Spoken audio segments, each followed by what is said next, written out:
Muito bem. Salmo de número 34, versículo de número 7. Eu quero ler com você. Salmo 34, verso 7. Tem uma palavra bem interessante que eu quero repartir com você. Eu quero dizer que você vai ser muito abençoado nessa manhã. Você vai ser muito, muito abençoado, não tenha dúvida disso. Apenas um versículo. Salmo 34, 7 diz: agrada-te do Senhor, e Ele satisfará os desejos do teu coração. Salmo, eu falei errado, desculpe. 37,4, era 37,4, e eu falei 34,7, foi aqui. Agora está certo, agora lê comigo, vamos lá? Agrada-te do Senhor. Eu sei que vocês estão aqui, estão de máscara, mas dá para falar mais alto, não dá? Mais com mais cadência. 3, 2, 1.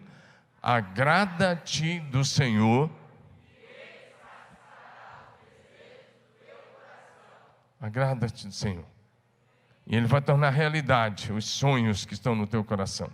Eu vou te dar alguns exemplos fantásticos, vai te inspirar muito agora de manhã. Senhor, nós te louvamos, te agradecemos por tão grande amor, tão grande graça, tão grande salvação.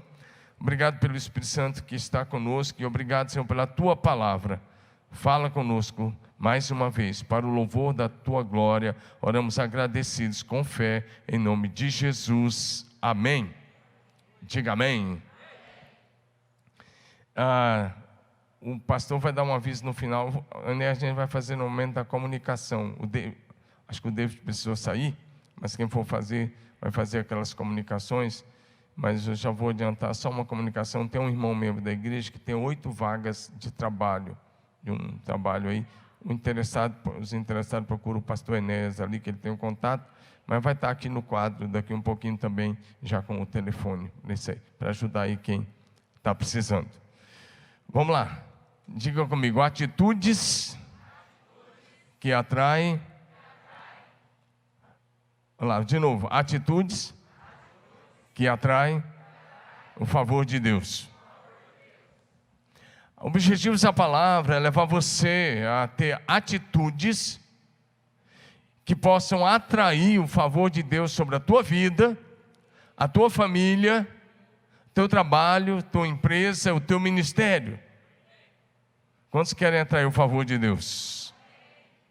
E eu quero falar algumas coisas muito sérias sobre isso hoje de manhã, tão importante. O texto sagrado diz: faz aquilo que agrada o coração de Deus, então Ele tornará realidade os teus projetos, os teus sonhos, os teus planos. Amém?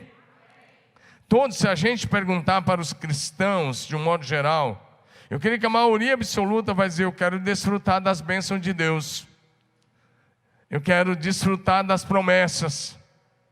Mas a questão é, para você desfrutar de tudo isso, há uma condição, é você atrair o favor divino para a sua vida, sobre os seus sonhos, seus projetos, para que eles se tornem realidade. Como discípulos do Senhor Jesus Cristo, nossas atitudes, nossas ações, nossas palavras, nosso estilo de vida deve agradar a Deus de tal maneira que isso possa fazer com que o Senhor olhe para nós e nos abençoe. Diga amém. Diga glória a Jesus.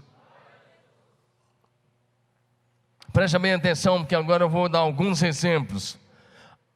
Alcançar o favor do Senhor é entrar em uma dimensão espiritual onde as promessas de Deus tornam-se realidade, onde os milagres acontecem, onde você poderá experimentar dias de manifestação do céu na terra, dias, meses e anos.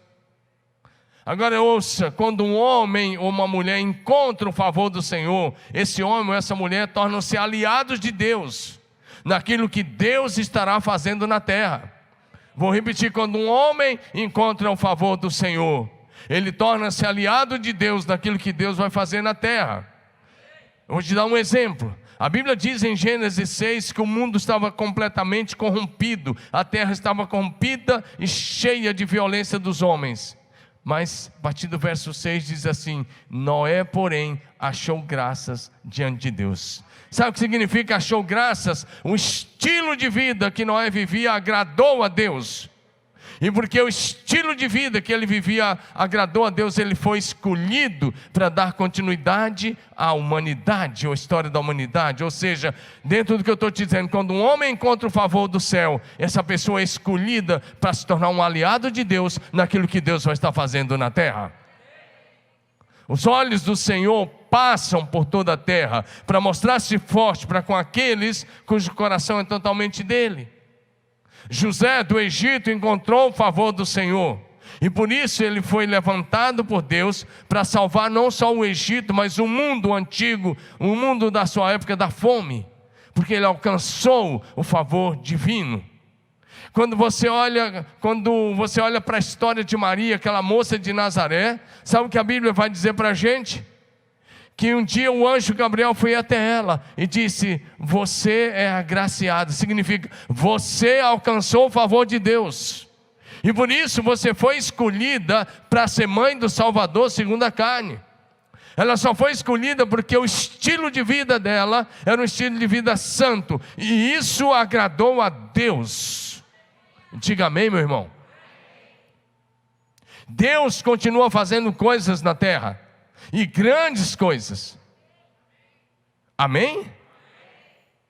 E hoje os olhos do Senhor passam também sobre este lugar, sobre você que está em casa, sobre a sua casa, sobre a sua família. A questão é, Deus pode levantar você para ser um aliado de Deus, para juntar-se a Deus naquilo que Ele vai fazer nesses dias na terra. Se você alcançar o favor de Deus, Deus vai te levantar. Diga amém.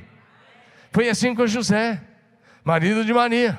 Os olhos do Senhor passaram, e eu fico pensando, e aí o Senhor foi até ele e disse: José, você é escolhido, junte-se a mim, porque eu tenho um projeto para a vinda do Salvador, e você é meu aliado nesse projeto. Foi assim: José, receba Maria, o que nela está gerado é do Espírito Santo, vai com ela. E assim Deus conduziu a vida de José. O próximo dessa lista pode ser você. Você, meu irmão, você, minha irmã, diga amém. Agora, eu fiquei pensando aqui, tem vários pastores assistindo, outros assistindo em casa. Quando um pastor alcança o favor do Senhor, o seu trabalho cresce, ele se torna influente, e o que ele faz torna-se relevante, e ele se torna uma bênção para a terra. Foi assim com o Dr. David Ungishu, lá da Coreia do Sul, desde os anos 60. A gente nem ouvia falar tanto na Coreia, mas de repente Deus levantou um coreano lá, que começou a levar a igreja para as casas, e isso se divulgou por todo o mundo cristão, evangélico e não evangélico, e de repente as igrejas da Coreia do Sul se tornaram uma referência para o mundo, porque um homem alcançou o favor do Senhor. Diga amém. Foi assim com o pastor Rick Warren. Eu gosto muito de pensar no pastor Rick Warren.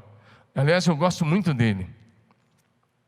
Ele ainda é o pastor lá da igreja Saddleback em Los Angeles, no condado de Orange. Eu já estive lá, já fiquei uma semana lá, e comecei a acompanhar o Rick Warren desde 2001. Primeira vez que ele veio ao Brasil, lá no Rio de Janeiro, eu fui lá assistir um seminário de 2 dias com ele lá no Rio de Janeiro, depois São Paulo, e depois nós fomos lá e eu li os livros dele. Mas o que eu gosto do Rick Warren é que o que ele fez alcançou o favor divino. Ele começou uma igreja, ele, a esposa e um corretor de imóveis, 3 pessoas. E essa igreja cresceu muito, ela tem muitos milhares de membros, muitos milhares. O templo é para 5.000 pessoas sentadas, mas tem prédio das crianças, dos adolescentes, dos jovens, é uma área de 500 mil metros quadrados, é tudo muito bem organizado, tudo muito certo lá. Mas não foi assim. Eles passaram por 70 endereços diferentes de aluguel, até quando eles conseguiram comprar a área, foram crescendo 70 em 25 anos, até que tudo se tornou pronto. Agora, presta atenção nisso. É o que diz no livro Uma Igreja com Propósito. Ele escreveu um livro. Ele ficou 7 meses orando, jejuando e escrevendo. O livro Uma Vida com Propósito. E esse livro Uma Vida com Propósito, só em inglês, vendeu 40 milhões de cópias. 40 milhões só em inglês. Em português ele vendeu mais de 1 milhão de cópias. Eu dei esse livro para muita gente e continuo oferecendo para as pessoas que estão começando a caminhada. Mas o que eu gosto do pastor Rick Warren, que ele alcançou o favor do Senhor, é que quando veio esse dinheiro todo, milhões de dólares, ele pegou, chamou o contador da igreja e disse assim para ele: enquanto eu recebi dessa igreja nesses 25 anos que eu sou pastor aqui, e o contador fez os cálculos e disse tanto, ele fez o cheque e ele foi lá e devolveu cada centavo e corrigido daqueles 25 anos que ele tinha recebido de salário. Ele pegou o restante e ofertou para a igreja e para a obra missionária. Criou uma organização chamada Peace, que trabalha com a ideia de erradicar a pobreza, erradicar a miséria, erradicar as doenças graves, e assim atua muito na África. E aí ele passou a ser dizimista ao contrário. Ele devolve 90% todo mês, 90% da sua renda ele devolve para Deus, e ele vive com 10% da renda da venda dos seus livros e das suas coisas. Mas sabe de uma coisa? Mais de 400 mil pastores toda semana copiam e pregam os sermões do Rick Warren. Pastores de lugares tão simples, vão lá no correio, onde às vezes nem tem internet, mas no correio tem, baixa os sermões. Eu não faço isso, eu nunca copiei os sermões dele, mas pastores do mundo todo copiam e pregam os seus sermões. Ele se tornou um homem relevante. E quando eu estive lá, estava no auge disso, eu falei, eu vou fotografar o carro dele. Eu fui lá no estacionamento, de curiosidade, fotografei o carro dele e da esposa dele. Porque ele deu um testemunho dizendo que ele não tinha trocado de apartamento, nem de carro, e nem mesmo de blazer, de paletó, quando ele ganhou esse dinheiro. Ele colocou tudo a serviço do reino. E isso o generoso alcança o favor de Deus. Agora presta atenção numa outra coisa. Quando uma família, presta atenção nisso, quando uma família alcança o favor do Senhor, ouça isso, papai e mamãe. Quando uma família alcança o favor do Senhor, os membros dessa família são levantados por Deus para cumprir os propósitos do Senhor na terra. Então Deus levanta essa família, e a partir dessa família Deus estabelece uma linhagem santa na terra. Ou seja, se a sua família alcançar o favor do Senhor, seus filhos, a partir de você, seus filhos, netos, bisnetos, serão estabelecidos como uma linhagem santa na terra. Quando eu olho para isso, tem tantos na Bíblia, mas eu gosto de pensar na família de um casal chamado Arão, não é Arão não, é A-N-R-A-O, Arão e Joquebede. Que casal maravilhoso. Eles criaram 3 filhos, tiveram 3 filhos, Miriam, a mais velha, Moisés e Arão. E olha, Miriam foi profetisa. Arão, primeiro sacerdote, quando foi estabelecido o sacerdócio em Israel, Arão foi o primeiro sacerdote. E a função que ele ocupou é como se fosse de sumo sacerdote. A partir daí Deus estabeleceu um princípio tão poderoso em Israel, que para ser sacerdote de Israel tinha que ser nascido da tribo de Levi e da linhagem direta de Arão. Séculos e séculos e séculos. E Moisés, o grande libertador do povo de Israel, o grande líder, o maior líder que nós temos no Velho Testamento foi Moisés. E eu fico perguntando, o que esse casal fez? Como é que foi o estilo de vida daquele casal, Arão e Joquebede, para ter 3 filhos tão influentes, tão santos, tão poderosos na terra? E eu fico pensando, e eu chego a uma conclusão: esse casal alcançou o favor de Deus, e porque alcançou o favor de Deus, consagrou seus filhos ao Senhor, e por isso eles se tornaram poderosos na terra. Uma linhagem foi estabelecida a partir de Arão e Joquebede. A linhagem dos sacerdotes, a linhagem sacerdotal, uma linhagem santa e poderosa na terra. Diga amém. Fala, minha família está nessa lista. Fala bonita, a próxima é a minha família. Diga aleluia. A outra coisa que eu quero enumerar com você, né? Quando uma igreja alcança o favor do Senhor, ela torna-se relevante na cidade, ela cresce, vive um poderoso avivamento, e ela influencia a sua cidade e a nação. Foi isso que aconteceu aqui com a PIB. Você pode não saber, mas a PIB influencia pastores de todo o Brasil e de outras nações. O que fazemos aqui influencia muita gente. Sabe por quê? Porque lá atrás nós alcançamos o favor do Senhor. E isso precisa continuar acontecendo. Agora presta atenção que eu quero falar com você, empresário. Isso é muito sério. Quando o empresário alcança o favor do Senhor, a sua empresa se torna próspera, cresce muito e torna-se referência para a sua nação e até para as nações. Eu vou te dar alguns exemplos. Foi assim com o dono da Colgate. Talvez, se você não lê, eu quero aproveitar e indicar um livro, que talvez você que tem uma empresa, ou quer ter uma empresa, ou tem um negócio, quer abrir um negócio, pequeno ou grande, leia esse livro, Deus é o dono do meu negócio. É um livro antigo, acho que é da editora Vida. O dono da Colgate, ele consagrou sua empresa ao Senhor, e tem um livro, tem até um filme, mas o filme já está tão velho, que eu não quero indicar o filme, mas também você pode ver o filme também. Ele consagrou sua empresa ao Senhor. E essa empresa prosperou tanto, ele investiu tanto, e ele também se tornou dizimista ao contrário. O que é um dizimista ao contrário?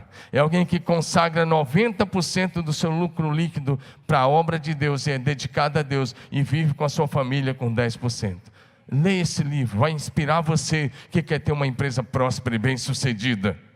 Mas como esse homem acho que já está na glória, eu quero citar alguns que eu conheço pessoalmente aqui no Brasil. Não quero nem ficar citando o nome de gente lá de fora, que não você vai dizer, ô pastor, está tão distante de mim. Eu conheço um diácono de uma igreja batista em Manaus, o nome dele é Josias Lira.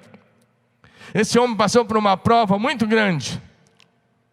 E um dia que eu trouxe ele aqui, ele vai contar a prova aqui. Ele é de Manaus. E no meio da prova, internado aqui em São Paulo, num hospital, aí, num grande hospital de São Paulo, ele fez um voto. Ele disse, Deus, se o Senhor me tirar dessa, eu vou investir na tua obra, eu vou dedicar os meus recursos na tua obra, e eu vou ser um dizimista ao contrário. Não estou hoje pregando sobre o dízimo, não, estou contando a história de um empresário bem sucedido. Presta atenção nisso. E Deus curou milagrosamente. Então o irmão Josias Lira voltou para Manaus. Ele tem uma livraria e papelaria. Eu já visitei a livraria dele algumas vezes, fui em Manaus. É um prédio de 6 andares. 5 andares funcionam só para loja mesmo. Um prédio grande, bem grande, no centro de Manaus. E o 6º andar é a agência missionária dele. Ele tem uma agência missionária.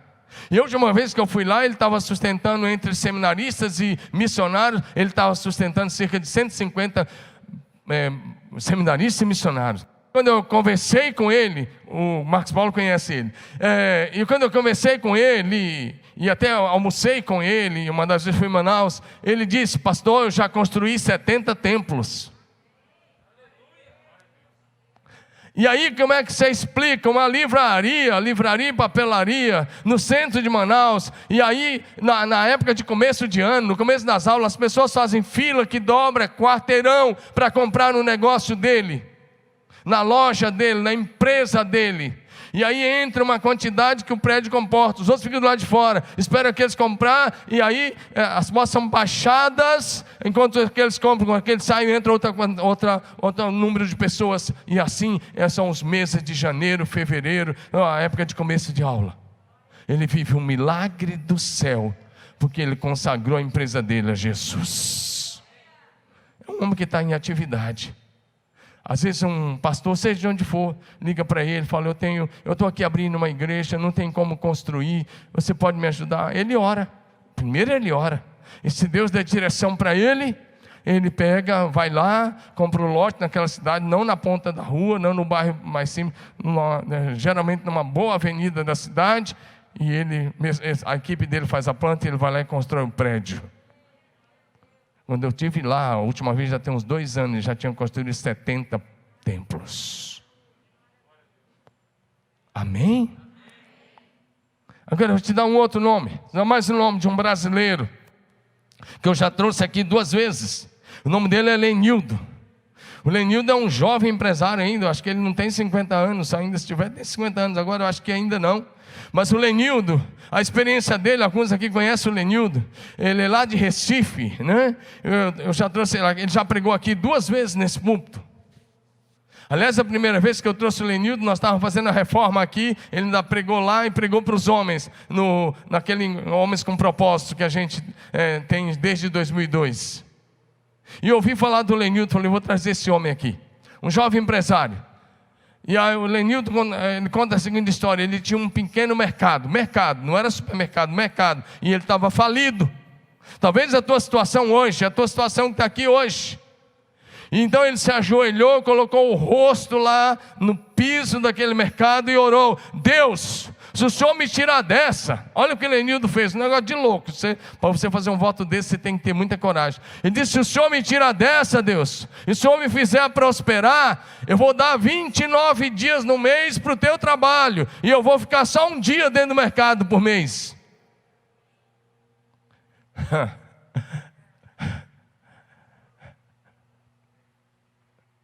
E Deus tirou. O Lenildo hoje é dono da rede de supermercado nordestino, uma rede próspera, um cara ético.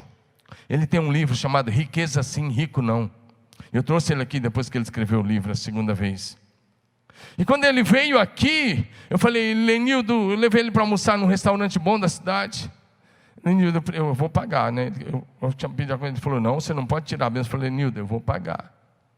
Ele disse: não, faz parte do meu voto, eu vou pagar o almoço. Eu fui pagar o hotel, ele disse: não, faz parte do meu voto, eu vou pagar o hotel. Ele pagou as passagens aéreas, ele pagou o hotel, ele pagou o almoço e ele deu oferta para essa reforma. Quando o homem alcança o favor do Senhor, ele prospera de forma inexplicável. A rede do supermercado do Lenildo chama Rede Nordestino Divino. Ele é tão ético que quando ele vai abrir um mercado numa outra cidade, ele chama os donos do mercado, conversa com eles, fala: não estou aqui para competir, e eu vou vender a mercadoria para vocês do preço que eu compro. O preço que eu pagar na minha nota eu vendo para vocês, para que vocês possam competir comigo de igual para igual. E ele roda o Brasil pregando o Evangelho. Porque quando o homem encontra o favor de Deus, quando o empresário encontra, ele prospera. Lembra que eu enumerei aqui? Se você encontrar o favor de Deus, primeiro você vai ser amigo de Deus. Deus vai te usar para os propósitos dele na terra. Se a tua família encontrar o favor de Deus, a sua família vai ser estabelecida na terra como uma linhagem santa e poderosa. Se a igreja encontra o favor do Senhor, ela cresce e o céu se manifesta naquele lugar. Se o pastor encontra o favor de Deus, ele cresce como pessoa e ele se torna referência. Se o empresário encontra o favor de Deus, a empresa dele cresce e prospera enquanto ele mantiver o voto de consagração ao Senhor. E eu te dei nomes aqui. São pessoas que estão vivas e ativas aí. E você pode olhar para elas. Agora, você quer encontrar o favor do Senhor? Quem sabe numa próxima pregação eu possa usar o seu nome. Que amém, amém. Talvez você está olhando e fale: eu nasci assim e vai ser sempre assim. Não, meu querido, encontre o favor de Deus e o teu destino nunca mais será o mesmo. Tua casa nunca mais será a mesma. Tua família nunca mais será a mesma. Teu negócio nunca mais será o mesmo. Seu ministério nunca mais será o mesmo. Talvez está aí lutando para o ministério deslanchar. Encontre o favor de Deus, seu ministério vai deslanchar no mesmo dia. Bom, até aqui foi a introdução. Amém? Você pregou, você não tinha essa parte, né?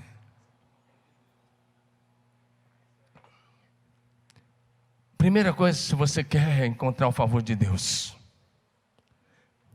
tenha uma visão positiva do futuro. Diga comigo, visão positiva do futuro. Lê bem bonito, visão positiva do futuro. Quando Deus chama alguém, e até os nomes que eu mencionei, quando Deus levanta um homem como esse, uma das coisas que Deus faz é dar uma visão positiva do futuro. Porque às vezes nós temos uma visão muito negativa. A gente começa a pensar, e aí olhar só para pandemia, epidemia, doença, problemas. A gente começa a enxergar só as dificuldades, mas Deus pode usar a maior das dificuldades para ser um milagre na vida de outras pessoas. E eu quero exemplificar mais uma vez com Abraão. Quando Deus chamou Abraão, a primeira coisa que Deus fez, quando Deus chama um homem, a primeira coisa, uma mulher, seja quem for, quando Deus chama alguém, a primeira coisa que Deus faz é trabalhar a visão. Diga comigo, visão. Porque na maioria das vezes nós somos tentados a olhar para as impossibilidades. Nós somos tentados a olhar para aquilo que nós não temos. Nós somos tentados a olhar para aquilo que nós achamos que não podemos. Nós somos tentados a olhar para os problemas. E eu faço uma pergunta: onde estão seus olhos hoje? Porque onde estiver seus olhos vai definir a tua visão. Quando eu penso em Davi, que ele chega lá jovenzinho, lá na batalha, o gigante estava há 40 dias desafiando o exército de Saul, o exército de Israel, e ninguém fazia nada. Cada vez que o gigante aparecia de manhã e aparecia à tarde e desafiava e falava palavras de afronta, os soldados de Saul fugiam, tremiam de medo. Mas de repente chega Davi lá e os olhos de Davi não estavam no tamanho do gigante, os olhos de Davi estavam no Senhor. Diga aleluia. Talvez seus olhos hoje estão no gigante que está diante de você.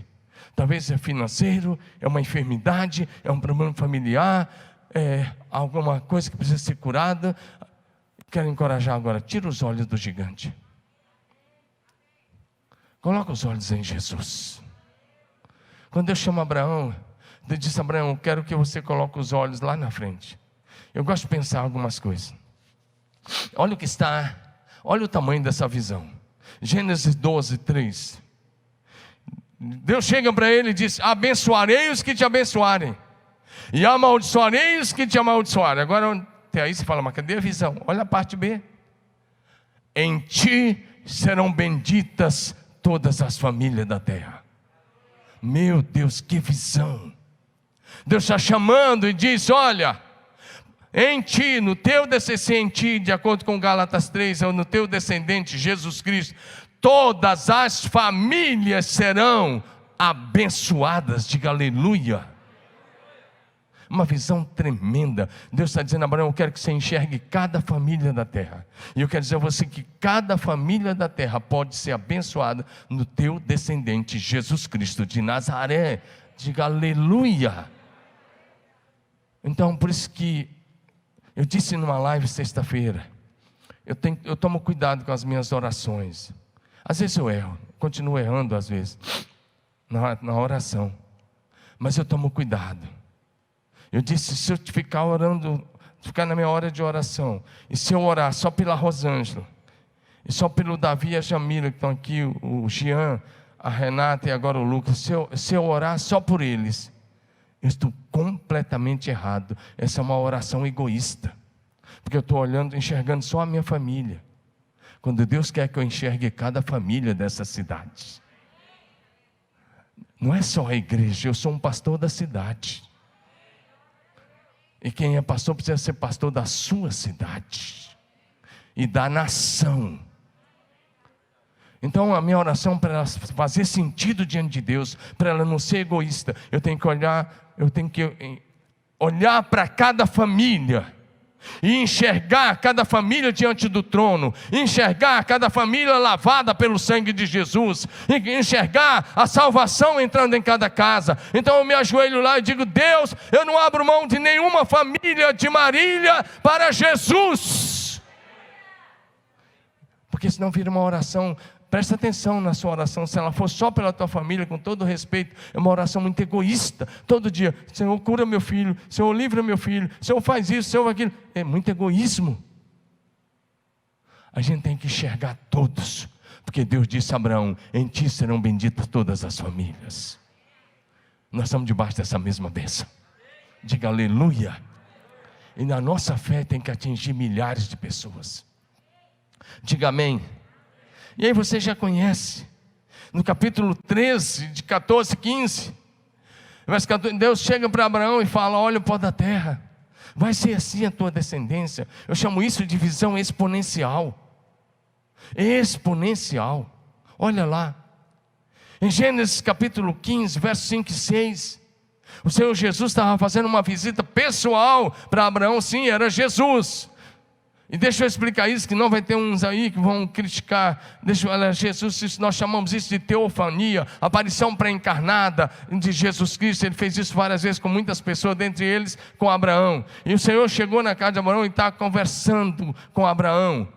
Ele começa dizendo: Abraão, o seu galardão vai ser muito grande. E Abraão resolve abrir o coração com o Senhor e diz: como? O Senhor não me deu filhos? O herdeiro da minha casa vai ser o Damasceno Eliezer. E o Senhor diz para ele: não, vai ser um que vai nascer de você. Então é como se ele pegasse Abraão pelo braço, levou fora da tenda e disse: olha as estrelas. Ei, irmão, ergue a sua cabeça aí e olha para mim. O problema é quando a gente começa a enxergar só as luminárias da nossa casa. A nossa visão está tão pequena que a gente só está enxergando as luminárias do teto da nossa casa. E o Senhor quer nos chamar para fora e dizer para você: olha aí, veja a imensidão do céu, veja os bilhões de estrelas. Eu te chamo para algo grande, algo poderoso, muito além do que você é capaz de pedir, sonhar ou imaginar.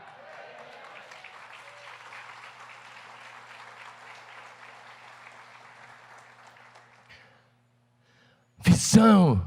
Eu digo que essa da estrela é extra exponencial, se é que pode usar esse termo. É para lá de exponencial, é demais. Ele chama fora. Olha aí, Abraão.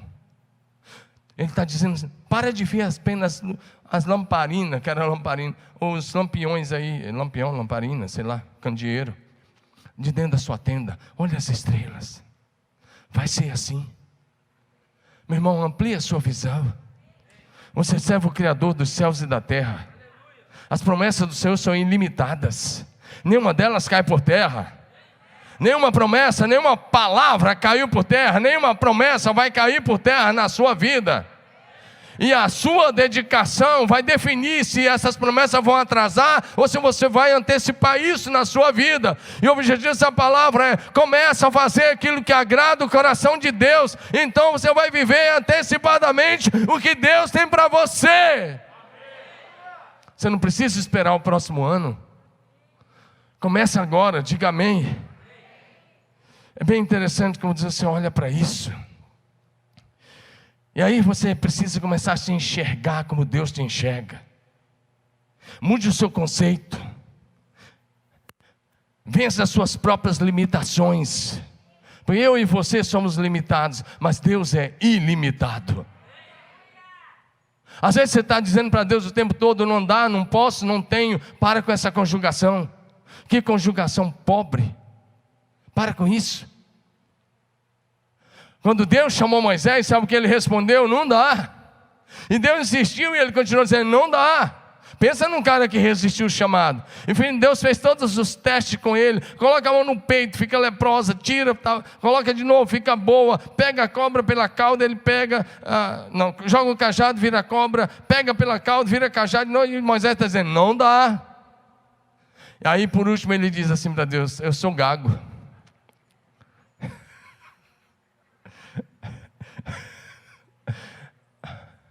Eu estou rindo aqui porque eu tenho um cara que é meio ex-gago aqui sentado. Fica em pé, Márcio. Pastor Márcio, olha lá, esse grandalhão ali, ó. Esse cara, quando chegou aqui, ele era... Se ele ficasse nervoso, não saía nada. Ficava vermelho e não saía nada. Mas ele é um tremendo de um pregador da palavra de Deus. Porque Deus é assim. E Deus falou: Moisés, ele disse: sou pesado de língua. Vai, Moisés, não dá. Vai, não, vai, sou gago. E Deus disse: eu coloco as minhas palavras na tua boca. Em outras palavras, eu vou curar a sua gagueira. E Moisés venceu as suas próprias limitações. Se tornou um poderoso pregador. Que pregador tremendo. Poderoso. Ainda escreveu os 5 primeiros livros da Bíblia. Diga amém. Eu quero repetir uma frase que eu repito e vou continuar repetindo. Até que você viva isso. Vire para o seu vizinho de cadeira, está longe, não precisa tocar nele não, é só para falar de longe, você está de máscara. E quem está em casa, aí pode dizer para alguém que está no sofá com você. Diga assim: a tua visão será o teu limite. Ou seja, aonde você quer chegar? Qual é o teu sonho? Qual é o teu propósito? Qual é o teu projeto de vida? Você está limitando Deus? Está limitando Deus? Porque pregar sobre um Deus grande, Criador dos céus e da terra, e pensar pequeno, tem alguma coisa errada aí. Então eu quero te encorajar. Amplia a tua visão. Amplia a sua visão. Diga para Deus que você quer mais influência. Isso vai dizer também que você quer mais responsabilidades. Mas o Salmo capítulo 2, verso 8, Salmo de número 2, verso 8 diz assim para a gente: olha o que Deus diz: pede-me, e eu te darei as nações por herança, e as extremidades da terra por tua possessão. Olha o que Deus diz: pede-me. Você é filho, você é filha do único Deus vivo e verdadeiro, Senhor de todas as coisas, e a palavra dele para você: pede-me e eu te darei, pede-me e eu te darei.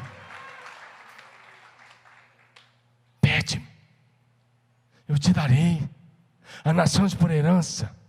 Por isso olha para mim, pastor, se você está orando só para a sua região, é pobre demais. Se você está orando só pela sua célula, é pobre demais. Você tem que dizer para Deus que você quer levar uma multidão para o céu com você. Amplie a sua visão empresarial. Amplie a sua visão familiar. Amplie a sua visão profissional. Estude, trabalhe, ore, mas enxergue grande.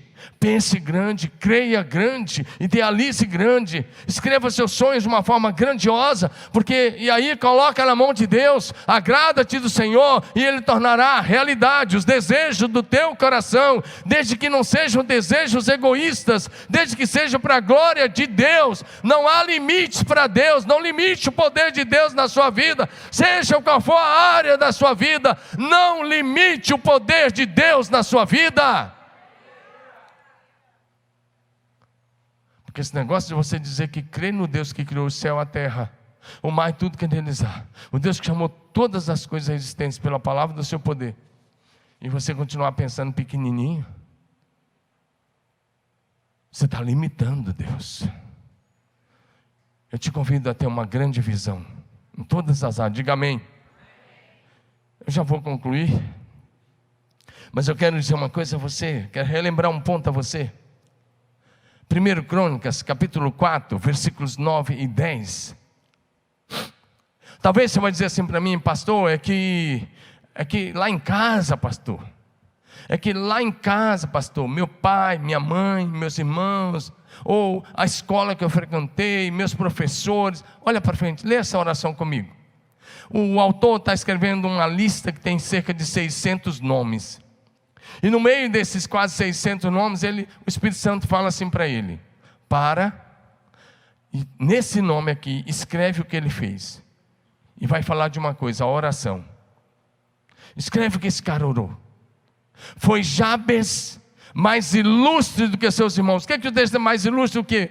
Mais ilustre do que aqueles 600 que estão sendo enumerados nessa lista genealógica aí. Ele está dizendo, ele foi o mais ilustre desses 600, cerca de 600 nomes.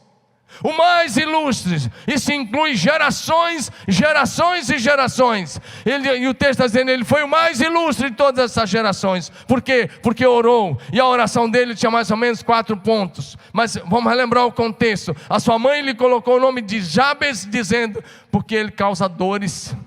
Ele me causou dores e ele vai causar muitas dores. Imagina você crescer com o estigma de que você causou dores à sua mãe e você vai causar dores. Isso é estigma na cabeça de uma criança. Então ele começa a orar, dizendo, Deus, eu rejeito isso. Amém? Diga assim comigo, a maldição, fala bonita, a maldição sem causa não prevalece. Diga aleluia.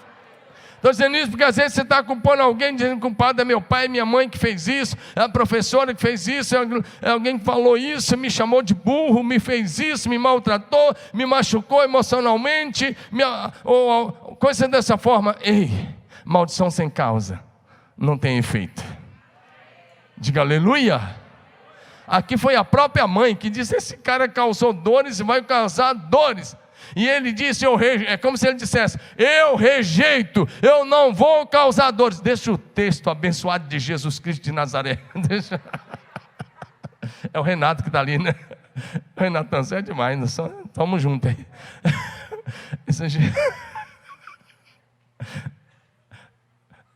É fera demais, Renato. Sua esposa está ali, ó. Vamos lá. Deixa o texto aí, obrigado. Ele está dizendo, eu não vou causar dores. Não vou causar.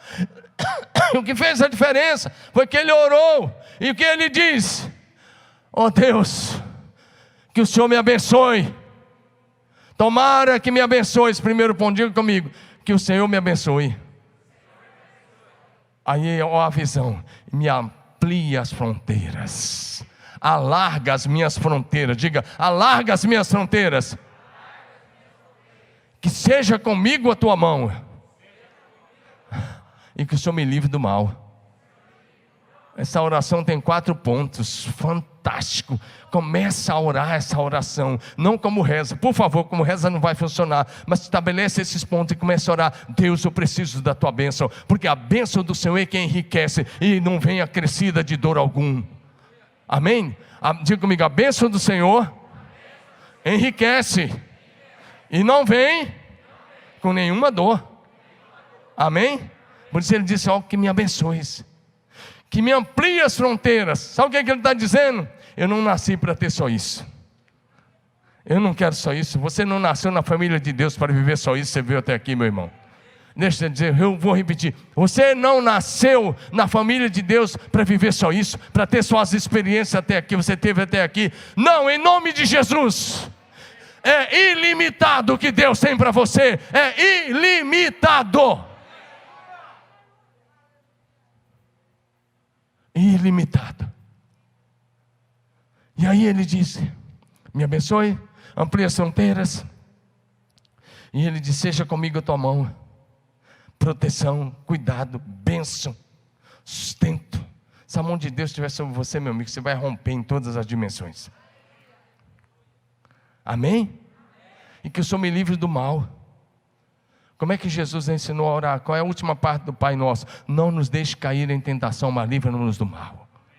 Tem um mal lá fora, mas ele disse, me livra do mal, livra os pés da queda. E Deus atendeu. Aí o texto vai dizer assim, e Deus, olha aí, e Deus lhe concedeu o que ele pediu, ou seja, ele alcançou graça diante de Deus, ele alcançou o favor do Senhor. Quando diz Deus atendeu, ele alcançou o favor do céu. Diga amém. Amor, quando eu disse que não há limites, eu quero encerrar. O pessoal do louvor já pode subir, mas eu quero encerrar com um versículo. Evangelho de João, capítulo 15, verso 7. Evangelho segundo escreveu João, capítulo 15, verso 7. Evangelho de João 15, verso 7. Evangelho de João 15, verso 7. Lê comigo, eu quero que você lê, por favor. Aí dá para você ler comigo, não dá? Todos juntos? São palavras de Jesus. É aquele texto que Jesus se apresenta como a videira verdadeira e nós como os ramos que devemos estar na videira. Olha o que ele vai dizer, todos juntos comigo, vamos lá? Se permanecerdes em mim e as minhas palavras permanecerem em vós, pedireis.